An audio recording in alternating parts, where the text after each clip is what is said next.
అన్నా బాగా ఆకలి అవుతుంది, తినడానికి ఏమైనా దొరుకుతుందా? లేదు బాబు, టైం 12 అయింది కదా, బంద్ అయిపోయింది. అయ్యో ఆకలితో ఉన్నట్టున్నాడు, ఈ టైంలో ఎక్కడ దొరుకుతుందో ఏంటో. అన్నా ఇటు రండి అన్నా. అన్నా నేను తిందామని తీసి పెట్టుకొని తినన్నా, మీరు అడిగారు కదా, తీసుకోండి అన్నా. వద్దులేండి అన్నా. లేదు తీసుకోండి అన్నా, ఈ టైంలో ఎక్కడో దొరకదు. అయ్యో పోలీస్ వ్యాన్ వస్తుంది. రే ఎన్నిసార్లు చెప్పాలరా నీకు 10 గంటలకెల్లా బంద్ చేయాలని? వీడు మాటలతో చెప్తే వినడు. ఫైన్ ఏంటి రైడ్కి? సార్ ప్లీజ్ సార్, ఫైన్ వేయకండి సార్. 10,000 ఫైన్ కట్టరా. సార్ మేము దుడిసేదే రోజుకి 500 సార్, 1000 రూపాయలు అంటే ఎట్లా కట్టాలి సార్? అవన్నీ తెలీదు, ఫైన్ కట్టాలా? అన్నా ఇది తీసుకోండి అన్న, ఫైన్ కట్టేయండి. వద్దులేండి అన్నా. పర్లేదు తీసుకోండి అన్న. తీసుకోండి సార్. అన్నా నాకు ఎందుకన్నా హెల్ప్ చేశారు?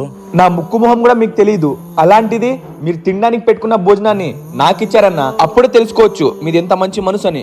అందుకే హెల్ప్ చేశానన్నా. థ్యాంక్స్ అన్నా. వీడియో నచ్చితే లైక్ చేసి ఎలా ఉందో కామెంట్లో చెప్పండి.